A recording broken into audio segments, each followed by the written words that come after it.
Welcome to Theories of the third kind.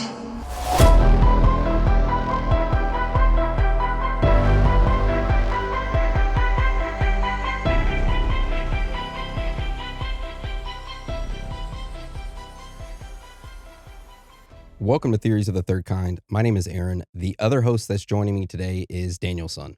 Hello. Now, before we start today's episode, we do have a couple of announcements to make. If you would like to support the show, you can do so by joining our premium subscription service, Supercast. For just $6.66 a month, you can enjoy weekly premium audio episodes and access to our entire back catalog of over 270 plus episodes that are all ad-free. Or if you're a big baller and you want to spend a little extra change, then you can sign up for our premium video service where you get an extra premium video each week, as well as our premium audio episodes. And that will only cost you $9.99. And you can sign up to that by going to theoriesofthethirdkind.com. Right there in the middle of our website, it's going to be a Supercast button or a button that says Supercast. You click on it and you can sign up there. Now we know things are tough out there right now, so if you can't afford a premium membership, but you still want to help us out, you can do so by leaving us a written review on iTunes or Spotify. That helps us out a lot. However, don't feel pressure to leave us one. If you don't want to, then that's fine. We just want you guys, girls, aliens, reptilians, Bigfoot, Sasquatches, Chupacabras, ghosts, Illuminati members, underground lizard people, whoever or whatever you are to enjoy the show. And also remember, this episode is entirely human-made. No AI were harmed or used in the process other than the base graphic for the episode. And that is the end of the announcements. All right. So our episode today is called The Black Magic Serial Killer. And to start off today's episode, I want everyone to sit back, close their eyes, only if you're not driving a vehicle, okay? And imagine this. I want you all to imagine that you are in Indonesia. It's nighttime and you are standing in a remote village. Now, at the edge of the village is a small wooden house. At the door of this house is a long line of people, just standing there, waiting for their turn to be called in. As one villager exits the home, the next in line enters. Inside this wooden house is a dukun. What'd you call me? So there's a lot of different ways they pronounce this. The most popular way is dukun, okay? And think of this individual as sort of like a village healer. He is part herbalist, part counselor, part spiritual problem solver. So people in this village come to this dukun to ask for help with all sorts of things. For example, it could be a cough that won't go away, getting rid of a jealous neighbor, or maybe you're having trouble sleeping. The requests could be pretty much anything. It just varies depending on the person. Some individuals want protection, others want luck or love, and some even ask for a curse to be removed from them. Now, to outsiders looking in, all of this can sound like movie stuff, like make-believe. However, to many Indonesians, especially ones living in villages far from big cities, this black magic stuff is a way of life. And today we are going to dive deep into that life. We're going to talk about black magic in Indonesia, where it came from, what it was like in the 1940s, and then we will get into what our entire episode is over today, how an individual used black magic in Indonesia to become the country's most prolific serial killer. All right, so let's first talk about Indonesia.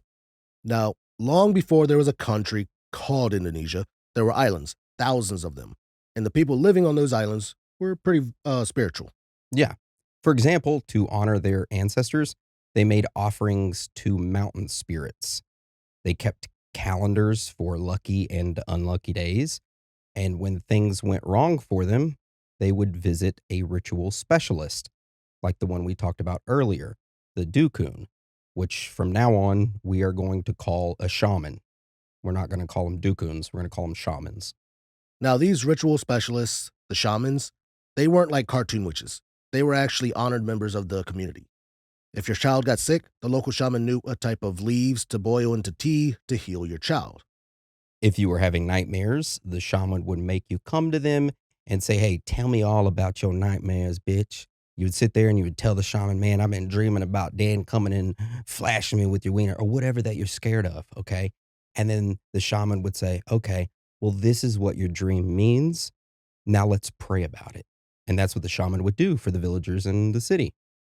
And another thing, let's say if you were a farmer in that village and your farm wasn't producing any crops, You would go to the shaman, let him know. He would come to your farm, walk around a little bit, do a couple spells, and then boom, you would start producing crops again.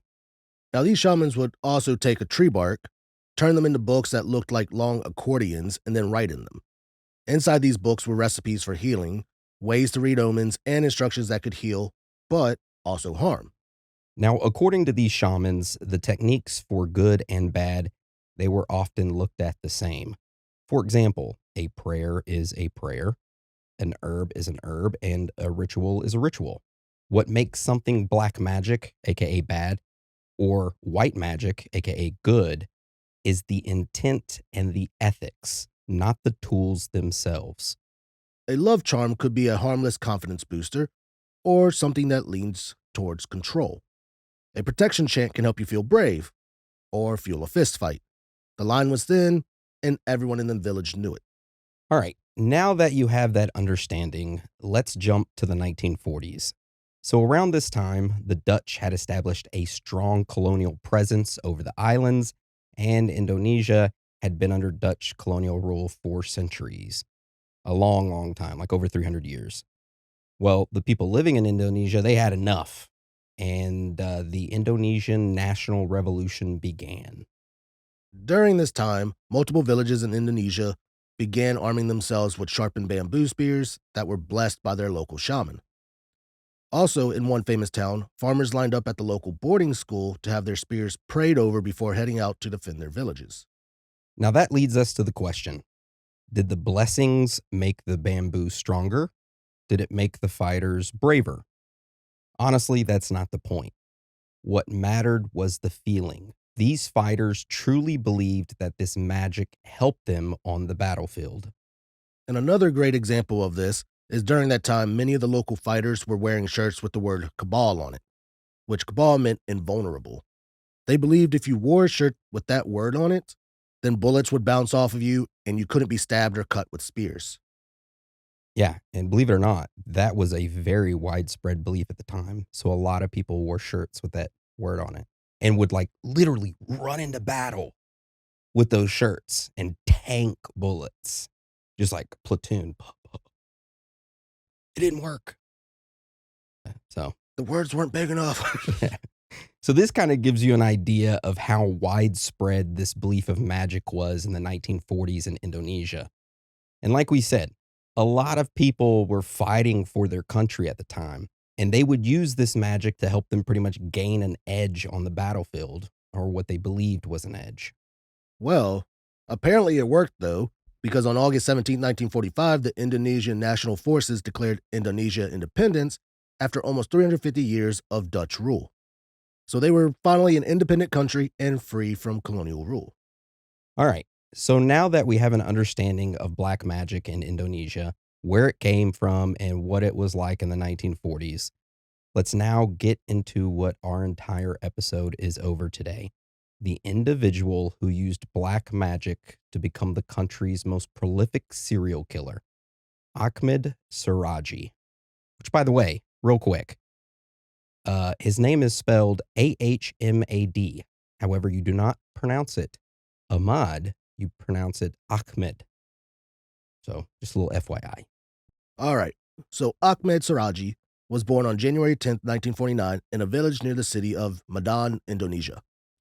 Now, Ahmed's father was the local dukun, aka shaman, in their village. However, when Ahmed was around 7 months old, his father ended up passing away. Which, by the way, we searched everywhere for the record that stated what he passed away from. We could not find anything. Nothing at all. So, of course, growing up, Ahmed was primarily raised by his mother, and they didn't have much money. He would go on to only complete primary school, which was the sixth grade. So that's how far he'd gone in school. Now, besides the limited education, Ahmed was an ordinary kid. He was thin, lanky, and unremarkable in appearance. It happens.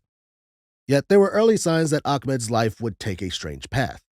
For example, in his younger years, Ahmed showed a keen interest in the occult. Now, since his father was the local shaman before he ended up passing away, he had a lot of books on magic and sorcery, which was left behind. And starting at a young age, Ahmed would begin reading and studying his father's magic and sorcery books, totally immersing himself in the local mysterious dark arts by the age of 12. So during this period, Ahmed fell into a well.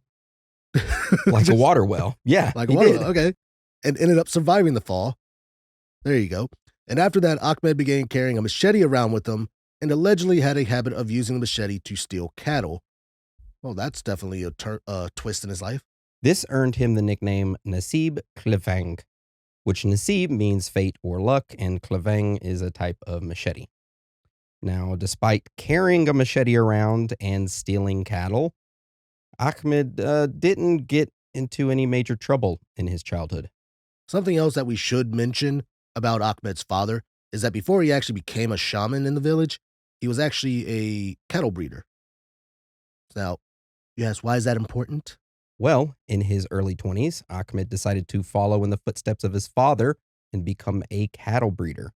And then after that, he decided to follow in his father's footsteps again and began to practice as a shaman for his community, the Dukun. Then in 1976, at the age of 27 years old, Ahmed would marry a woman named Tumini. Now, shortly after getting married, family life for Ahmed took an unconventional turn. Tumini ended up getting pregnant with their first child, and it was a boy. A short time later, she got pregnant again with their second child, and it was a boy again. This happened 2 more times, and in total, Tumini and Ahmed had 4 children. All of them were boys. Now, you would think that Ahmed would be ecstatic for having so many sons, carried the bloodline. Yeah, the lineage. However, that was not the case. He was pissed. He desperately wanted a daughter. So what did Ahmed do? Well, he didn't get Tumini pregnant again. Instead, he decided to marry 2 more women. And get this shit. These weren't just 2 random women. These 2 women were actually Tumini's younger sisters. That's some Maury type shit. That is some Jerry Springer type shit. Jerry. I'm gonna marry your sisters. They're gonna have my babies. Now, marrying 3 sisters and having them all live in the same house together, that was considered taboo in their culture, and it was a huge scandal in their village. However, Ahmed did not give a fuck. He Not at didn't all. care. He wanted a daughter, so he said, fuck those people who think this is tabooed. It's what I want. Now, at the time, Ahmed's mother was living with him as well. And this marriage arrangement to 3 wives, well, it created severe conflict within his family. His mother was super against it. It was an embarrassment and moral outrage to her. So what did Ahmed do? Well, he did not the right thing, but he kicked his mother out of the home for criticizing his marriages. Yep. And they never talked again. Ever. That's very Yeah. unfortunate and sad. Well, good for her, because what happens next is pretty horrible. All right. So despite these unusual family dynamics, nothing in Ahmed's early life immediately foreshadowed the horrors that were to come. He was a quiet husband, a father to eventually 9 children. He was out there fucking. Damn. And a farmer. Which, by the way, do you think never mind. We aren't going to talk about his sex He life. raised his own orphan train movement. Worked on the farm. So, as Ahmed moved into middle age, his lifelong fascination with black magic would take a sinister turn that would not only shock Indonesia, but the entire world. So in the 1980s, Ahmed's reputation in the village began to grow. Not a bad reputation for having multiple wives, and not for any crimes, which those were still secret, by the way, for now. It was his reputation as a respected shaman that began to grow. Over the years, he had absorbed his father's mystical knowledge by reading all of his books, notes, and everything that he had left when he passed away. He took this information and presented himself as a spiritual healer with special powers. And he presented this to not only the people in his village, but the people in the entire city and country. The local villagers started to seek his help for traditional magic rituals and remedies. They also came to his home for all sorts of reasons: to cure illnesses, to gain magical charms that would enhance their beauty or attractiveness, or to ask for spells that could keep their husband faithful. Eventually, word spread, and almost every single villager had a request for Ahmed. His services were in high demand. He didn't mind it, though. He was willing to help those who came to him, even donating to local charities and treating sick villagers when he could. Then, in 1986, the local villagers gave him the nickname Datuk, which meant that he was an elder or learned man with spiritual powers. Now, Ahmed himself genuinely believed in magic and the spirits. And with the villagers giving him that badass nickname, Datuk, and saying his spells and magic shit was working, all that kind of stroked his ego. I'm a badass, yeah. Oh, yeah. He was like, I'm a magician. And due to this, Ahmed felt that he needed to become more powerful. So he hungered for greater supernatural powers. And it was around this time that he would have a profound mystical experience that would alter the course of his life. So, in that same year of 1986, Ahmed claimed that the ghost of his dead father came to him in a vivid dream and spoke to him.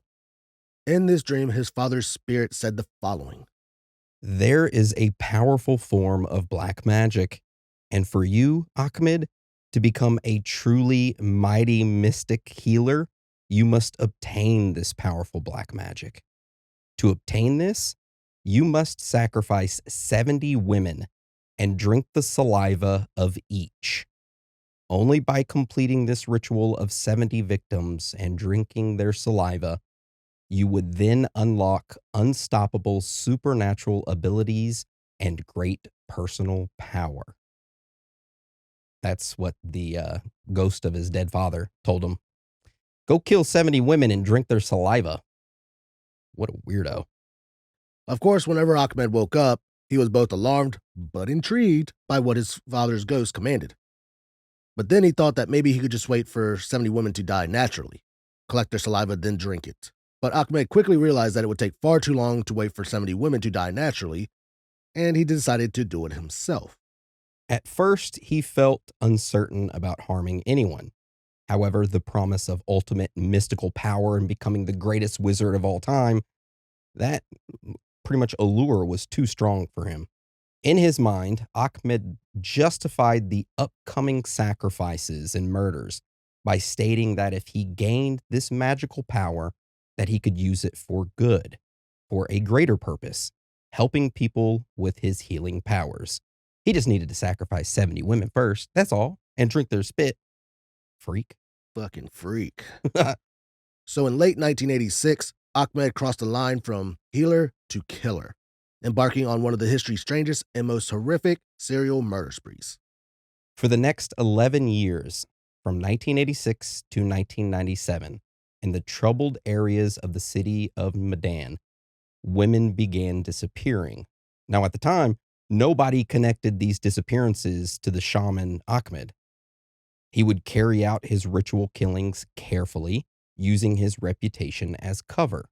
Ahmed's victims were female clients who came to him privately, seeking magical help for personal problems. Most of them were seeking to improve their beauty, their love lives, or fortune, and hoping that Ahmed's spells could help them. Now, these were sensitive matters, and the majority of the time, these women came to Ahmed without telling family or neighbors, which meant that when they vanished, it took time for anyone to link the disappearance to their visit with the shaman, Ahmed. So pretty much they were kind of like embarrassed to be like, oh, I went to the shaman.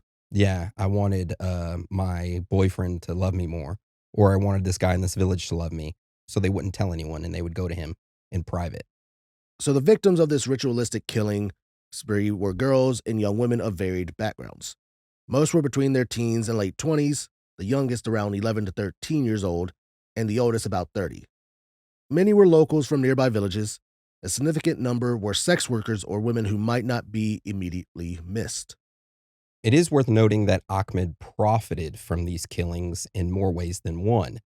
In addition to whatever twisted spiritual benefit he gained or he felt that he gained, he also often robbed his victims of their jewelry, money, and clothing after killing them. In fact, he would actually charge each woman a fee for the ritual before he actually killed her, typically between $200 to $400 in US currency. which is a huge sum for poor villagers, for his sorcery services. In other words, these victims unknowingly paid the killer to facilitate their own murders.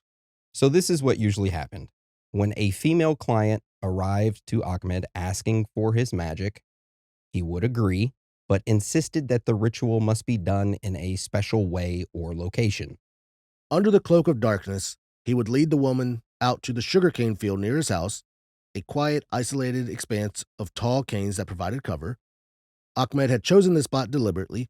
It was close enough to his home to be convenient, yet remote enough that cries or struggles would be hidden by the rustling cane stalks. In the field, Ahmed prepared a hole in the ground as part of the ritual. He started digging it. He instructed the victim to stand inside this hole or pit that he just dug and then bury herself up to her waist in the dirt. So she'd grab the dirt around her and kind of like pile it around her so it'd be up to her waist and she would be buried waist deep. This, he told her, the victim, was necessary to complete the magic cleansing or spell that he was about to perform. So, trusting the shaman, Ahmed, the woman complied, effectively trapping themselves waist deep in the soil. With the victim immobilized and the high sugarcane concealing them, Ahmed then struck. He would wrap a length of electrical cable around the woman's neck and strangle her on the spot. Often, the killing was swift and silent in the dead of night. And what he did next was just as disturbing. As each woman laid there dying or had just died, he would press his mouth to hers and would drink the saliva coming out from her mouth. This act was the core of his dark ritual, the literal taking in of the victim's life essence as he saw it. After Ahmed drank the saliva, he would strip the clothes off the corpse and then rebury the body completely in the same exact field. Now, something else Ahmed would always do is that when he buried the body, he made sure to orient each body with the head facing his own house. He believed that doing this gave him extra spiritual power from the victims. And by the end, the sugarcane field had become a graveyard for dozens of women, with their heads all eerily aimed toward Ahmed's home like compass needles. So all of them would be buried facing his house. I feel like that would start to give me nightmares. Yeah. He believed it gave him special powers. So, Well, so does yeah. drinking saliva, which freak. Yeah. Now, in several cases, families did report their daughters missing, but nobody suspected the polite local shaman to be the murderer. Over an 11-year period, Ahmed lured and murdered victim after victim, accumulating a total of 42 lives.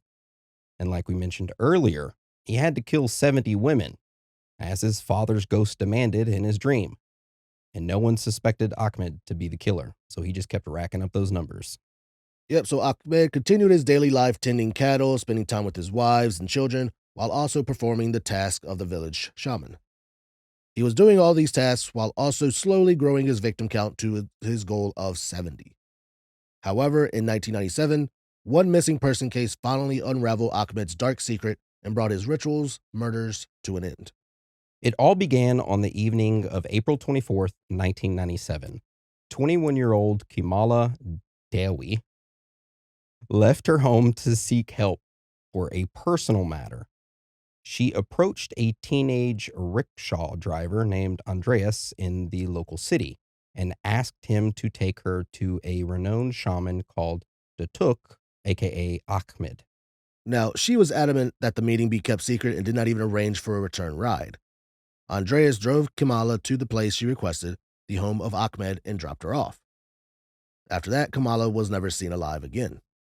3 days later, on April 27th, 1997, a young man was walking through a sugarcane field in Ahmed's neighborhood and stumbled upon a horrifying sight. It was a partially buried, decomposing corpse of a naked woman. Now, word of this spread quickly around the village, and the villagers gathered to remove the body from the sugarcane field. Around the same time, Kamala's family and neighbors had been frantically searching for her since she had been missing for the past 3 days. Word got out that an unidentified female body had been found, and people feared the worst. The description matched Kamala.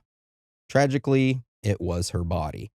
Her remains were identified, and it sent shockwaves through the community. At first, suspicion fell on Kamala's own husband, a man named Tuman. It was also known that she had been arguing with her husband and they were separated, living apart at the time. The police briefly detained the husband for questioning. However, the local police were cautious and did not rush to charge the husband. As they investigated further, only one key witness came forward with new information: the rickshaw driver, Andreas. He told the police that on the day Kamala disappeared, he had dropped her off at the local shaman's house, Ahmed, for a consultation. It was at this point that investigators remembered that a few years earlier, another woman's body had been found in the same vicinity of the sugarcane fields, but that case had gone cold due to lack of evidence. Now, with Kamala's death and Andreas' statement, a pattern began to emerge. Police went to question Ahmed about Kamala. He admitted freely that Kamala had come to see him earlier, that she sought him out and asked for a charm so that she could reconcile with her husband, who was like ignoring her at the time. Ahmed also told police that after performing a brief ritual at his home, he sent Kamala away around nightfall and that she left alone, supposedly returning home. Now, this was a plausible story, at least on the surface. With no eyewitnesses to contradict him and no physical evidence yet, the police had to release Ahmed that day. Over the next few days, the police dug deeper. They combed through missing person reports in the region going back years. A startling common thread emerged. Several women who had vanished were known to have sought the services of a shaman, specifically Ahmed, before they disappeared. Now, this was no longer a coincidence. It all pointed straight to Ahmed. Armed with this information, investigators obtained a warrant and returned to search Ahmed's property thoroughly. What they found broke the case wide open. Inside his home, officers discovered piles of women's clothes, handbags, and jewelry stashed away. Among these things were personal belongings that were positively identified as Kamala's, the outfit she had worn, and accessories she had carried the day that she had gone missing. On April 30th, 1997, the police arrested Ahmed on suspicion of murder. They also detained his three wives on the possibility that they might have been accomplices or at least aware of his crimes. The community was stunned. Many could not believe that the well-known shaman could be involved in violence, let alone killing of Kamala. But far more shocks were to come. They would undiscover so much more. Yeah. In custody and faced with this evidence, Ahmed initially continued to deny everything. However, as police interrogators applied the pressure, his story crumbled. He eventually confessed to the murder of Kamala, admitting that he had indeed killed her in the nearby sugarcane field. Following that confession, there were a series of interviews in which Ahmed acknowledged killing more women. He first admitted to killing 16 women, and then finally, he confessed that over the past decade, he had murdered 42 women in total. Ahmed told the police everything: how he killed the women, why he did it, explaining the dream from his father's ghost and the black magic ritual that compelled him to kill. He also described to the police how he did it to gain supernatural power. Like that was the whole reason why. He wanted to become a powerful sorcerer. He thought the police would be like, oh, you wanted powers. Oh, okay, cool. Yeah, okay, we get it. Jesus. After gathering this information, the authorities undertook the grim task of recovering the victims' remains. Over the next few weeks, teams of police and volunteers excavated the sugarcane plantation by Ahmed's house. The scene was like a nightmare. Body after body was dug up from shallow graves among the cane stalks. 42 corpses in various stages of decay were ultimately unearthed. Many were reduced to skeletons, and identification was difficult or impossible in some cases due to the advanced decomposition. Families of missing women from all around arrived, hoping to find answers about their loved ones. In total, 42 victims were confirmed, matching Ahmed's full confession. It was the worst serial murder scene Indonesia had ever seen. The trial started on December 11th, 1997, with another hearing on December 22nd, and it quickly became a national sensation. Hundreds of spectators showed up, far exceeding the small courtroom's capacity, and in anticipation of the crowds, local authorities had built large tents outside with TV monitors so that people could stand outside and watch a live feed of the trial if they couldn't get a seat on the inside. So inside that courtroom, though, 48-year-old Ahmed sat in his chair, looking calm despite the charges against him. Also, Ahmed's first wife was accused of assisting in some of the murders, so she was in the courtroom also. However, the other two younger wives were not, since they did not participate in any of the crimes. They were released. Yeah. Now, despite Ahmed confessing in detail to the police about the murders, during the trial, he stated that he was innocent. Ahmed retracted his confession to the police and claimed that everything he admitted was said under extreme duress. He also stated that the police had used torture to force him to confess to the crimes that he did not commit. His wife also denied all the charges. Now, the claims of torture by the police, this was not an unusual occurrence in Indonesia at all. And due to this, the court did consider that Ahmed might be telling the truth. However, the physical evidence and witness testimony against Ahmed were overwhelming. You had dozens of families testifying that their missing daughters were last known to be heading to see Ahmed. And of course, the tons of clothes and jewelry from the victims that were found in his home. All of this pretty much spoke volumes. So the prosecution presented the pattern of Ahmed's clients disappearing and the matching bodies found near his house.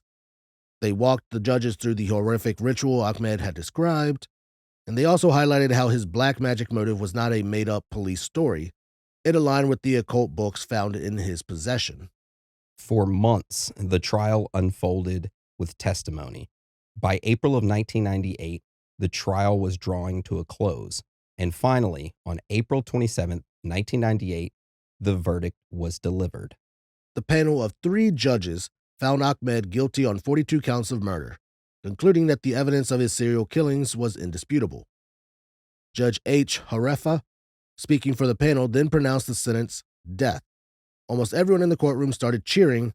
However, Ahmed remained calm and expressionless. Ahmed's wife was also convicted alongside him for helping him bury some of the bodies, and she too was sentenced to death. However, her death sentence was later reduced to only life in prison. So for the next 10 years, Ahmed sat in prison, awaiting his appointment with a firing squad. Then finally, the appointment came. On July 10th, 2009, at the age of 59 years old, Ahmed was told that he would be appearing in front of a firing squad that afternoon. His final request was to be allowed to see his wife one last time. Authorities granted his wish and arranged a final meeting. After the short meeting with his wife, Ahmed was led out to a field where his execution would take place. Now listen to this shit. Don't look at it. Just listen, okay? Don't look at it. Scroll up. Listen to this shit. Ahmed stood out in the field facing the firing squad as they all took aim. Now, the firing squad, it was a 12-man firing squad, and only 3 of them had live bullets. All the rest of them had blanks. That's how they do firing squad. And you don't know if you have a live bullet or not. So you all aim at the same spot and pull, so you don't know if you're the one that actually killed him or not. So Ahmed stood in the field and stared down the firing squad, the 12 men. The 12 men all took aim, and the firing squad began counting down. And then they all fired their rifles that were aimed at him. However, in a strange twist of fate, all of the bullets, the 3 of them that actually came out, bounced off of him, and he just stood there. The authorities in shock ran up to him, lifted his shirt to check for bullet wounds, and there was none. The only thing Ahmed had on his chest was the word cabal. The same word that the fighters in the 1940s used, that inscribed in their clothing and claimed that it protected them from the bullets. I'm just kidding. That didn't happen. He didn't have that on his shirt. His ass got shot and he died. Okay. But that'd be a crazy twist of things. That was just like, holy shit, okay, maybe that does have something. I'm gonna write a shirt and just go out in a fucking, never mind. But yeah, he stood there in the field. The 12 members of the firing squad shot and killed him, and he was executed. I didn't know that only 3 of them like get live rounds. Yep. But that makes sense. So not one guard, I guess, person would feel guilty unless one decided to aim somewhere differently. And then see his bullet hit, they're like, oh shit, that was me. Now, after Ahmed was executed, the media began reporting that there were plans to bury his body in a public cemetery. This pissed off a ton of people, and a crowd of up to 100 angry family members of the victims gathered at the cemetery. These family members of the victims vowed that if Ahmed's body was buried in that public cemetery, they would disrupt the burial, attack his casket, and steal his corpse. They actually said that. Due to this, his burial was canceled and he was quietly buried somewhere else. And that right there is the story of the worst serial killer in Indonesia's history, Ahmed, aka the Black Magic Serial Killer. And just like every week, our episode does not stop here because now we are going to get into the strange facts and findings that we uncovered while researching this topic, which, by the way, there are a lot of weird, strange facts and findings. Now, our first strange fact and finding is called Victim's Escape. Now, something that we stumbled upon is that at least one woman survived an encounter with Ahmed. The woman told her story and used an anonymous name calling herself Yanti. And Yanti claimed that she went to Ahmed for a beauty ritual. During this session, Ahmed gave Yanti a glass of water that he had secretly spit into. What a freak. He then attempted to bury Yanti in the ground for the ritual's final stage, like he typically did. He would have the women get, he'd dig a hole, have them stand at waist deep, and then pour the dirt over them, and then kill them. However, when Yanti realized that she was in danger, she fought back, managed to climb out of the dirt hole, and escaped through the sharp sugarcane fields. She was injured, but alive. Now, in her fear and shame, Yanti did not immediately report the incident because she didn't fully understand and fully know what Ahmed's intentions were. She thought that maybe he was doing some weird ritual and that he really wasn't going to kill her, So she didn't report it or anything. She just ran away in embarrassment and didn't say anything until this came to the light of him killing all those women. So, yeah. Yeah, I think I probably would have waited too. Yeah. Probably went into hiding. So our next strange fact and finding is called Haunted. Now, even after Ahmed got arrested and even 10 years later, after he was executed, quite a few of the locals in his village are scared that he can still cast spells on them, so they don't speak his name. They don't speak his name at all. And another weird thing is that there are quite a few locals who reported that they had seen spirits roaming around in the sugarcane fields. Also, 3 other local villagers have claimed throughout the years, whenever they go into the sugarcane fields at night, they hear weird noises of what they claim sounds like the groaning of a woman, and they find randomly dug holes in the ground. That's weird. Somebody's pulling a fucked up prank. That is a fucked up prank. Yeah. Imagine running through the sugarcane field, you just fucking boom, twist your ankle. What you doing in my sugarcane field? What you doing in my sugarcane? Sugarcane. All right, so our next strange fact and finding is called powers. So during the trial, a lot of people feared that Ahmed might put a curse on the judges or observers in the crowd.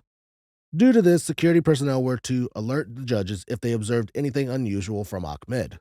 Which they didn't. Also, during the trial, some of the attendees who were watching it in the courtroom fell to the floor and had to be physically carried out. They claim that Ahmed had used his black magic powers on them, which I thought that was very odd.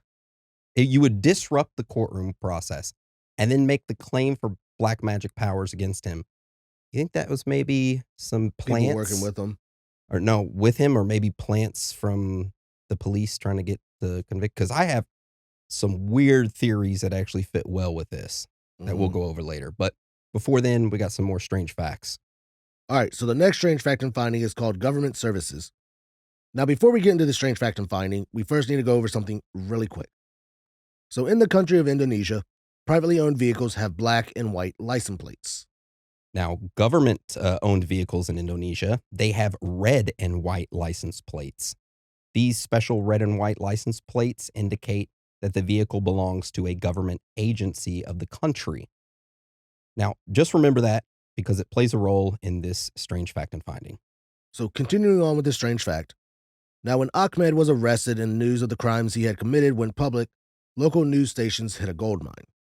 All of the local news stations sent their reporters to his village and began questioning people. Now, during these interviews, almost every individual in the village all stated that Ahmed was a very well respected shaman in that area.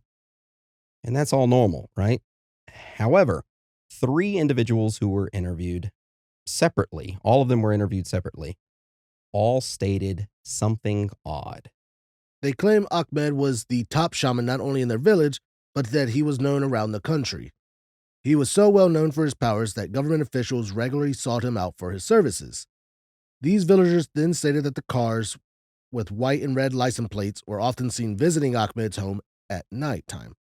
Which those are government vehicles. Help me win this next election. Yeah. Help take out my opponent. Mm-hmm. I can see that. This next one, look, I'm laughing not because of, the crimes that he committed. I'm laughing because of this next strange fact and finding because it's so ridiculous. So this next strange fact and finding is called Hotel California. So on the night that Kamala's body was found, Ahmed's neighbor was having a wedding. Ahmed grabbed his karaoke machine and walked next door to join this wedding. During the wedding, Ahmed stood up, turned on his karaoke machine, and sang Hotel California, which is a song by the band The Eagles. As he was singing is when Kamala's body was discovered in the nearby sugarcane field. Now, when he was done singing, word had traveled to everyone at the wedding that a dead body of a woman was found in a nearby sugarcane field. The entire wedding left their partying to help assist in recovering the body. This included Ahmed. Hotel California. I'm not even going to sing it because we'll get fucking slapped with a copyright, man. YouTube's been on our fucking ass about that copyright shit. Man, fuck you, YouTube. You can't even hum a song. You'll get slapped with copyright. One thing I could think of was, instead of Hotel California, like maybe he could have sang Queen, Bohemian Rhapsody. Mama. Ooh, just killed a man. Or Killed woman. a woman. Bad. Yeah. All right, so our last strange fact and finding is called Indonesian history. So as we were looking into this case, we began researching the history of Indonesia and if they had any cases of violence, wrongful framing of individuals, and corruption. Boy, did we come across some weird things. So the first thing that we're going to go over is the 1960s purge in Indonesia. It all started on the night of September 30th, 1965. A group of middle-ranking army officers calling themselves the 30 September Movement. They kidnapped and killed 6 top generals of their country. Now, these middle-ranking army officers, aka the 30th September Movement, they claim that they killed the generals because these generals were plotting to overthrow the current president and they were protecting him.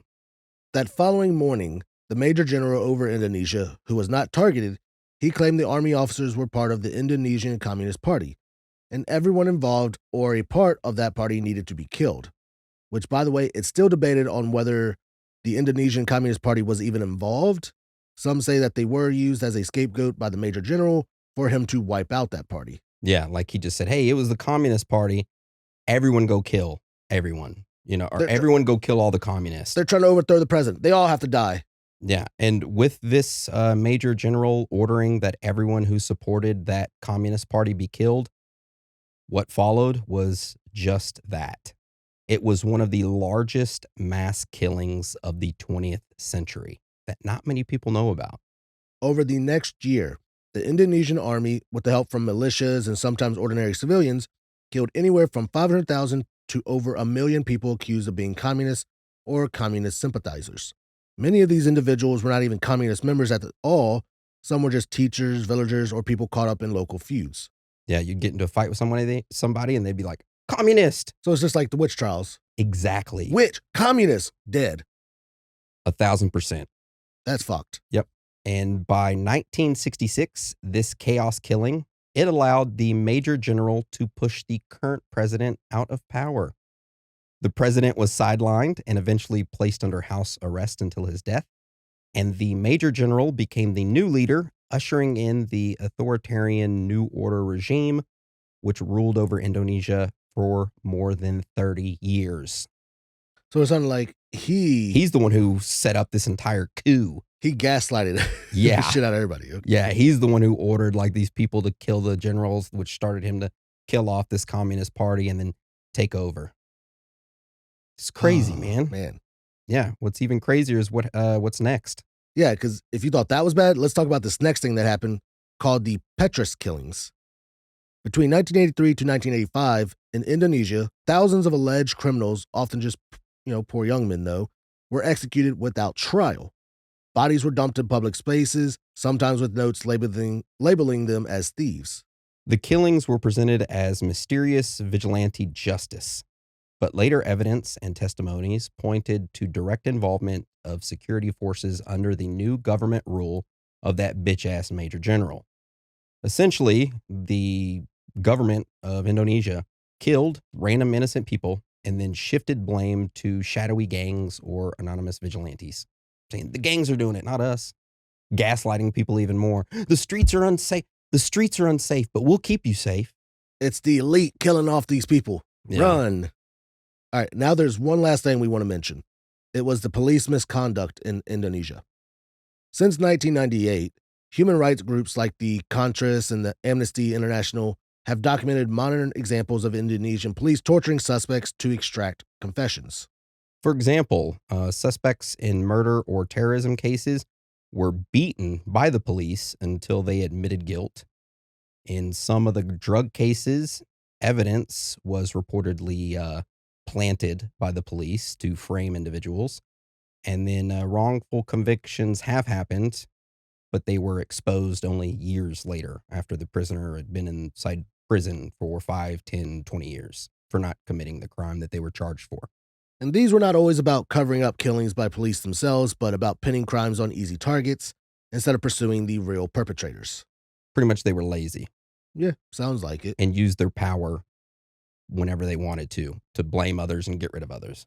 It was corruption, 1,000%. I know you didn't commit the crime, but you're going to say you did. And you're going to do the time. You're going to do the time. No, I'm not. I'm not going to admit to that. That's exactly. And that's not them beating them off either. It's them beating them up. They didn't get the good beating. They got the bad beating. Yeah. Or some freaks out there thinks that's a good beating. All right. So let's talk about our theories around this entire case. All right. So the first theory we got is called He Did It. This is pretty much straightforward. It's that Ahmed did commit these crimes. He confessed to killing 42 women between 1986 and 1997, burying them up to their waists as part of a ritual that he believed would give him mystical power. And the supporting points of this is that the police did recover many bodies around his property. His confession aligned with forensic findings, and his wives or wife knew and were complicit. Now, the only weak point in this theory is that some state that his confession was under duress in Indonesia during that period of time when police were torturing people just to get a confession, and that raises questions about the reliability of his confession. However, you're finding bodies in this field, so. Yeah, after he confessed and then you're finding bodies, it's a little iffy there. So why don't you tell us about this next theory? All right, so this next theory is called Fall Guy. This theory states that Ahmed did not kill all those women. Instead, his 3 wives, one of whom was accused of assisting, may have been the ones committing the crimes, and Ahmed ended up taking the blame to protect them. Or the 3 wives wanted to frame their husband and get him arrested, so they killed the women and framed him for it. So pretty much either the wives did the killings and Ahmed found out and took the fall for him, or the wives did the killings to frame their husband and get him arrested. Now, supporting points of this, one wife was convicted for complicity. Family members often played a role in rituals, so the line between his responsibility and theirs could blur. And the weakness part of this, contradicts it, is Ahmed's own detailed confession undermines this theory unless one assumes he did it under duress. I would like to believe this one because it's a fun one to think about, but then again, like, he did it. At least I believe so. I believe he did it, especially when he brings up the dream about his father to the police. Mm-hmm. I don't see why he would make up a story like that after getting beat still. Mm-hmm. Because that's like, all you had to do was just say like, oh, I did it. I killed the women and here they are. Why would you have to go through the whole point of, My father came to me in a dream and told me to suck the saliva out of these women's mouths. You know, they actually in the trial, they brought mannequins. They went out to a field with him and had him redo the ritual that he performed on the mannequin, as in like burying it and then sucking the saliva out like he would do. Yeah, the Fall Guy one doesn't work too well. Hmm. All right, so let's talk about this next theory, which is called possession. This theory states that Ahmed was possessed by something, and that is what caused him to kill. Now, in his confession, he claimed that he was following instructions from a dream in which his deceased father's spirit told him to commit these killings. Now, some could argue he was under a form of demonic or spiritual possession. And other supporting points would be that there are strong cultural beliefs in Indonesia about spirits, black magic, and sorcery. I mean, each village has a fucking guy you go to who casts spells and shit. So it's like a strong belief about black magic and stuff there. A dukun. Yeah. Also, his killings followed ritualistic patterns, suggesting he believed he was under mystical compulsion and that eventually he would gain these additional mystical powers by something. Now, the weakness in this theory is that possession is not provable and shifts responsibility away from him. Like he uses it as kind of like, oh, I was possessed. I didn't really do it. When in reality, he did do it. Or maybe a demon took over his body, you know, could have been. Or it could be this last theory. Which is called the government or police. This theory states that the killings may have been committed by others, but the government or police framed Ahmed to close the case or to divert attention from larger social issues. You know, unrest, corruption in the police force, the major general trying to overthrow the president. Hmm. But yeah, so the sporting points is Indonesia in the 1980s and 90s was politically turbulent with widespread mistrust of authorities. Then large numbers of murders could suggest organized crime or cover up rather than one individual. The point that works against this is that direct evidence overwhelmingly tied to Ahmed makes this theory speculative, which, I mean, when they took him out to the field with the mannequin and had him show what he did, Hmm. I mean, guilty. It was weird because after he did the saliva thing, he was like, ooh, that gives me chills. As in, like, he's never done it before. It was very odd. And also, another thing that not many people know is during this entire trial, word of the entire, like, his dream, what was said to him in a dream, and the reason why he did what he did was because of his father in his dream. All of that came from the police. He never came out and stated himself that that was what happened. It was his confession to the police, and then the police relayed it in trial, and then the media picked it up and ran with it. So we don't have actual word from his mouth that that is what happened. Wonder if he ever told his first wife. I don't know, but she's locked up for life now. Yeah, because if she was helping with the bodies and all that, maybe she knew. Well, there is a theory that, yeah, it was the police. The police were killing people, or the government was killing people, and he had a lot of those government officials coming over to his house. Or government officials kept coming to his house and he was helping the wrong government. The major general at the time was having a shift in dynamics. So he wanted to take out the Communist Party, saw him helping out the Communist Party, took a bunch of bodies of missing women that they had collected, don't know how or why, dumped them in the sugarcane field, blamed it on Ahmed so that the Communist Party couldn't have their local mystic. That's one of the theories, which is kind of far out there. Because how would they collect a bunch of bodies from random women? But then again, a lot of their bodies were so decomposed that they were unrecognizable. They just had to go off his testimony that it was 42 women. I mean, a lot of the women were women that wouldn't be missed or Sex workers. sex workers. Hmm. What if a lot of the government people were involved with sex workers and they wanted to move up in the line of government, went to Ahmed, those visits during the night? Like, hey, I suggested these women come to you for like healing and all that stuff. When she shows up, get rid of her. Ooh. And then when, They were providing the women for him to become a more powerful sorcerer and then later on, he would help them with his with his powers. spells. But once he got busted, they're pretty much just like, You're on your own now. you're on your own. You got caught. You weren't supposed to. It's like the CIA when they send spies, like, this is all on you. Yeah, we want you to do this, but if you get caught, you're not on part your of the own. CIA. Yeah. All right. So I have to ask you, Dan, your own personal thought and belief.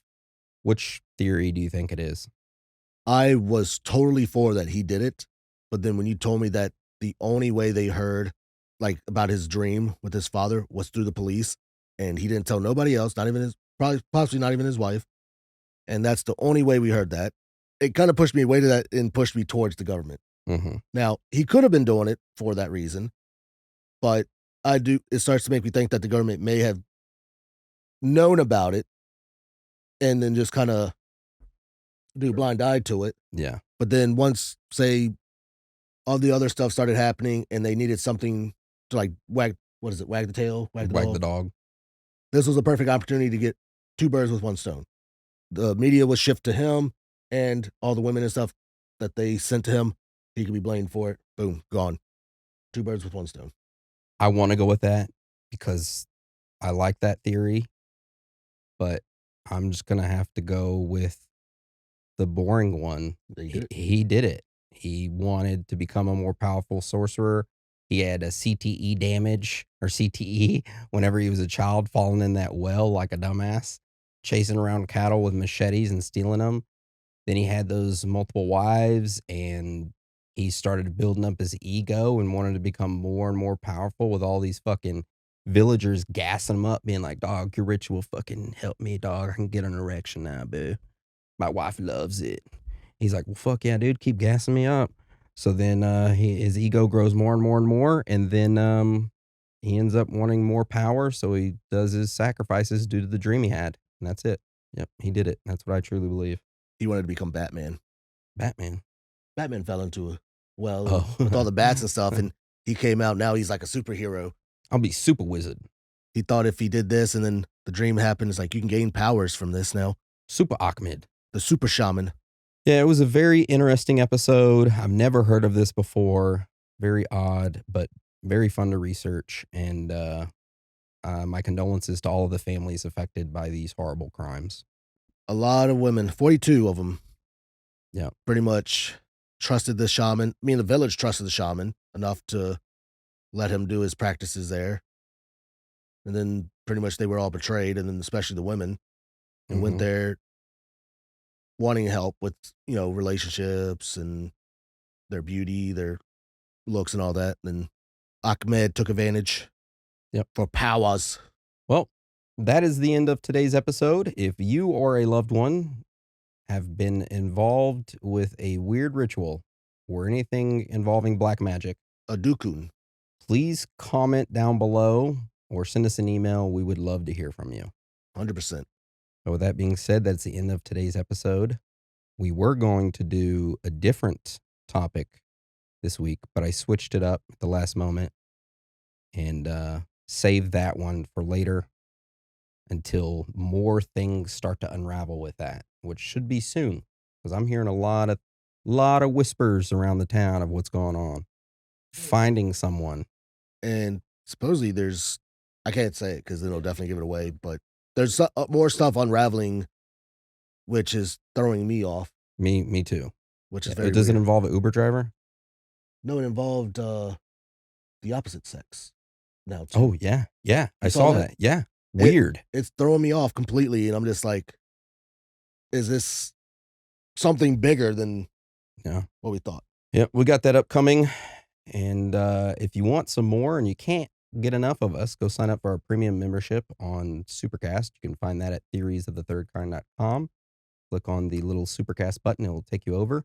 And our premium episode today is another serial killer. It is over Dr. Death. Dr. Death. So go take a listen to that if you want to. No pressure. Do it. But with that being said, I want to thank you and tell you that I love you and I am proud of you. Much love. Much love. With that being said, Dan, you want to roll us out? Sure will. It's okay to be out of this world with your thoughts. Because you are not alone.